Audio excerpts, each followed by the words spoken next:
दिवाली से पहले सोने चांदी की कीमतों में जबरदस्त तेजी देखी गई थी, लेकिन दिवाली के बाद जबरदस्त गिरावट दर्ज की गई है।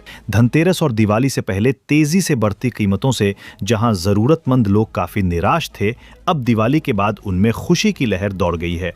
चांदी में तो इतनी बड़ी गिरावट हुई है कि जितनी आप कल्पना भी नहीं कर सकते, लेकिन सोने में भी ठीक ठाक गिरावट दर्ज की गई है। तो चलिए जानते हैं आज सोने और चांदी के ताजा भाव क्या हैं और उनमें कितनी गिरावट हुई है। उसके पहले वीडियो को लाइक कर दीजिए और चैनल को सब्सक्राइब करके ऑल नोटिफिकेशन बेल को ऑन करना मत भूलिएगा, क्योंकि इस चैनल पर सोने और चांदी की सबसे सही और सटीक जानकारी दी जाती है।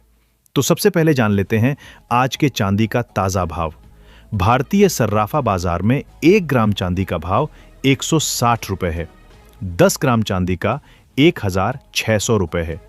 100 ग्राम चांदी का भाव 16,000 रुपए है और 1 किलो चांदी का भाव 1,60,000 रुपए है। आपको बता दें कि 1 किलो चांदी के भाव में लगभग 25,000 रुपए की गिरावट दर्ज की गई है, जो चांदी दिवाली के पहले 1,85,000 के ऊपर पहुंच चुका था, अब 1,60,000 पर आ चुका है। सोने के दाम में भी भारी गिरावट दर्ज की गई है और आगे भी गिरावट जारी रहने की पूरी संभावना है, क्योंकि मैंने दिवाली के पहले ही बताया था कि सोने और चांदी की खरीदारी सीमा रेखा के पार हो चुकी है और ये ओवरबॉट की श्रेणी में जा चुका है। अब इसके दाम गिरेंगे। तो चलिए जान लेते हैं आज के सोने का ताजा भाव, जिसमें सबसे पहले जानते हैं 18 कैरेट के ताजा भाव और उसके बाद जानेंगे 24 कैरेट के ताजा भाव। 18 कैरेट के 1 ग्राम सोने का भाव है 9,600 रुपए। 8 ग्राम सोने का भाव है 76,800 रुपए।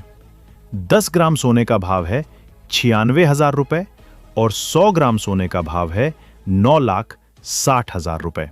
अब जानते हैं 24 कैरेट सोने का ताजा भाव।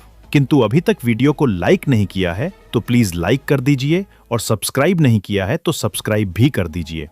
आज 24 कैरेट के 1 ग्राम सोने का भाव है 12,800 रुपए। 8 ग्राम सोने का भाव है 1,02,400 रुपए।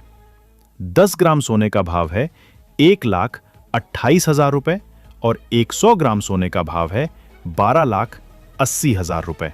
सोने के कीमतों में प्रति 10 ग्राम के हिसाब से 6,000 रुपए की गिरावट दर्ज की गई है। दिवाली के पहले सोना 1,34,000 रुपए था, जो अब 1,28,000 रुपए पर आ चुका है। आज के लिए इतना ही। मिलते हैं अगले वीडियो में, तब तक के लिए धन्यवाद।